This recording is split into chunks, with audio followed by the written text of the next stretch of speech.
কেমন ছিল ডক্টর ইউনূসের প্রথম যুক্তরাষ্ট্র সফর, বিশেষ করে তিনি প্রধান উপদেষ্টা হওয়ার পর প্রথম যুক্তরাষ্ট্র সফর, এবং বাংলাদেশকে তিনি কতটুকু প্রতিনিধিত্ব করতে পেরেছেন?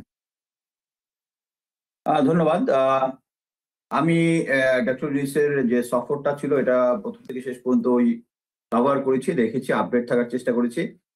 এখানে আগের বারের থেকে আমাদের স্বৈর শাসক যারা ছিল তারা ছিলেন, প্রথমে আমি বলবো তারা ছিলেন হচ্ছে একটা সাইড লাইন বৈঠকে বাইডেনের কাছে পেয়ে তারা সেলফি তুলতে ব্যস্ত ছিলেন। কিন্তু আমরা এই ডক্টর ইউনূসকে দেখলাম তিনি সাইড লাইনে তো প্রেসিডেন্ট বাইডেনের সাথে দেখা করেছেন, প্লাস হচ্ছে অনুষ্ঠানের মধ্যে উনি ছিলেন মধ্যমণি। সবাই তাকে ঘিরেই কথাবার্তা, আলোচনা সবকিছু চলতেছিল, যা অ্যাকচুয়ালি ওনার যে আন্তর্জাতিক যে অ্যাকসেপ্টেন্স, ওনার যে অবস্থান, তিনি কয়েকজন এক্স প্রেসিডেন্টের ব্যক্তিগতভাবে বন্ধু, সেই হিসাবে বাংলাদেশকে তিনি একটা অনন্য সাধারণ পর্যায়ে নিয়ে গেছেন। তারপরে উনি যে জাতিসংঘে যে বক্তৃতাটা দিয়েছেন, আপনারা যদি খেয়াল করেন, উনি বক্তৃতা দিয়েছেন বাংলায় দিয়েছেন, এবং উনার বয়স বোধহয় 84। এই বয়সে তিনি কোনো স্ক্রিপ্টের সাহায্য ছাড়া এক নাগাড়ে পুরা ইয়াটা বলে গেছেন, যা আমাদেরকে সহ সবাইকে রীতিমতো অভিভূত করেছে।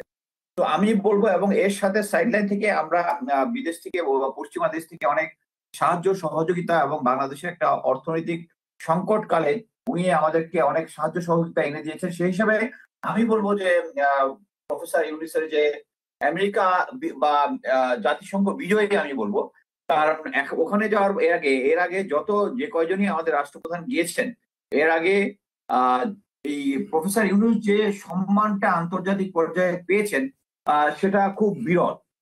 তো আমি সেই হিসেবে বলবো যে প্রফেসর ইউনূসের যে ইয়াটা ছিল এটা একদম সফল হয়েছে। এবং এর সাথে আমি কিছু তথ্য যোগ করতে চাই। যেমন আমরা সবাই জানি যে বর্তমানে যে সরকার, ডক্টর ইউনূসের যে সরকার আছে, এর কতগুলো শর্টকামিংস আছে। আমরা সবাই আলোচনা করি যে সরকারের মধ্যে এখনো সেনাবাহিনী থেকে শুরু করে প্রশাসন, আমলা সবখানেই গত আওয়ামী লীগ স্বৈরাচারের যে দোসর যারা ছিল তারাই রয়ে গেছে। শুধু নামকা হস্তে কিছু কিছু লোকজনকে আউট করেছে, কিন্তু এখনো তারাই রয়ে গেছে।